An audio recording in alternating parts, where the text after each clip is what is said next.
Hey guys, how's it going? Welcome to this video. We are going to do a quick diagnosis and fix of the ignition switch. If you guys, actually it's going to be a diagnosis of the ignition switch. If you guys don't know already, 90% of car repairs is pretty much trying to figure out what the issue is, and a no crank no start with the ignition switch is one of the more difficult things to figure out as far as the starting system is concerned. But so basically, the ignition switch is one of the most important electronic components of your car or truck, because it actually is the starting point of getting your vehicle to start.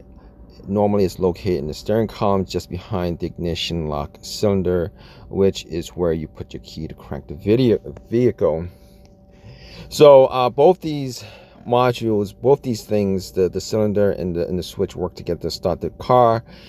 And that nowadays many cars are switching to keyless ignitions, but there's still a bunch of older vehicles with crank and physical keys. So that switch itself has, the ignition switch itself has several positions that turn on different systems. When you turn the key, electrical accessories activate in the first position, power on the fuel ignition on the second, and then the engine cranks on the third. It controls almost all the aspects of your vehicle, so it's absolutely integral to the workings of your car. And essentially, the ignition switch is used every time the vehicle is powered on and started. Like a lot of things, it does get worn out. And let's go through the symptoms of what would happen if you guys have a bad ignition switch. And first thing is, it's possible that your car can stall while it's driving. Normally, if it stalls while it's driving, you guys could normally just turn it back on, as opposed to having a bad alternator cause that issue. And this stalling while driving is essentially one of the first signs that your ignition switch has issues. So basically, what happens is, if in this situation, when in this situation this happens, the ignition switch essentially fails when the engine is on. What happens in this case is that it cuts off power to the ignition and fuel systems, which will cause the engine to stall. And sometimes you could start the car with this with a bad ignition switch that does which puts your car into this situation. Sometimes it won't. It kind of really depends on, where it actually fails. So the second thing that could happen is your car could start and then it stalls out. So if the switch fails on the on position, the one meant to power the fuel and ignition systems, it could result in your car stalling. All right, it could start up and then immediately stalls, and the ignition switch will momentarily provide power to the fuel pump and ignition system when it is in the crank position, which would allow the car to start. However, if it fails on the on position, it will cut off power to the fuel and ignition system as soon as the key is moved back to the on position. So in this case, you might be able to crank, but it won't run. Also, another symptom you can look out for is if the engine doesn't actually start.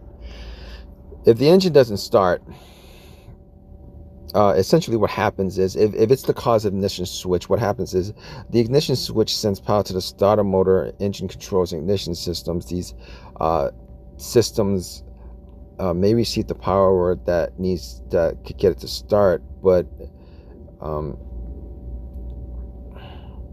but uh, but but these systems, the starter motor, engine controls, and ignition systems, might not receive enough power to start it if the ignition switch isn't working properly. And this could actually be one of the symptoms of a bad ignition switch, but other things that could cause this would be a battery issue. And you can figure this out. If you jump the car and it starts up, then it's probably not the ignition switch that's the problem. So the fourth thing you might want to look for with a bad ignition switch, and this is probably one of the telltale signs of a bad ignition switch, is accessories in your vehicle won't power up. So when you insert the key to the ACC position, it should power up the interior lights, the dash lights, and other electrical components. Then the ACC position is actually the position before the crank position. It's that position where all the lights on your dash are on. And if you put your key in the ignition and then you turn it and none of those things come on, it could be an issue with the ignition switch or the lock cylinder. Just keep in mind that this could also be caused by a bad fuse, bad wiring, or other electrical issues, as a lot of these other symptoms could be caused by other issues. But if you guys have, obviously you guys want to troubleshoot or the possible causes of this.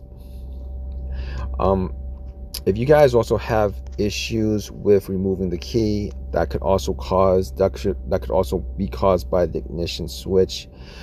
If the key gets stuck turning on the car, removing the key, it might be a sign of an ignition switch that's worn out. It could be the case that the key isn't connecting inside the switch properly.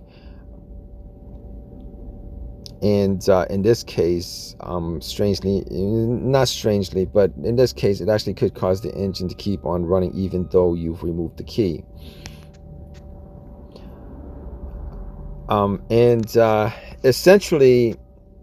Essentially, all these symptoms could be caused by other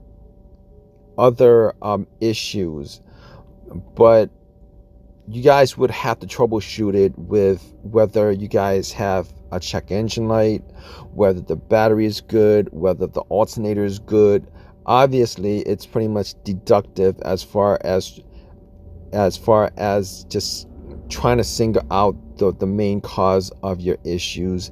And I just want to put that out there just so you guys can keep that in mind as far as troubleshooting is concerned. It's not really the easiest thing to troubleshoot an ignition switch, because I don't think there's an OBD2 code for the ignition switch cylinder if it's going bad. But if you guys take all these into account with the other possible issues that could cause it, and you guys eliminate all the other possible issues that could cause it, you guys could pretty much do a pretty good deduction of whether it's the ignition switch or not, particularly when you guys eliminate the battery being the issue, when you guys eliminate the alternating being the issue, when you guys eliminate fuses being the issue, when you guys eliminate the ground wire being the issue, when you guys eliminate all the sensors which have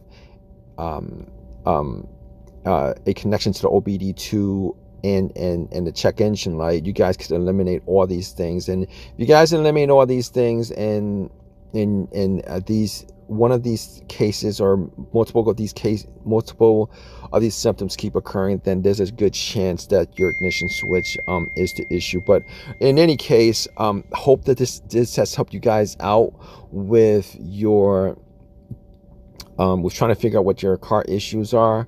You guys have any of your own personal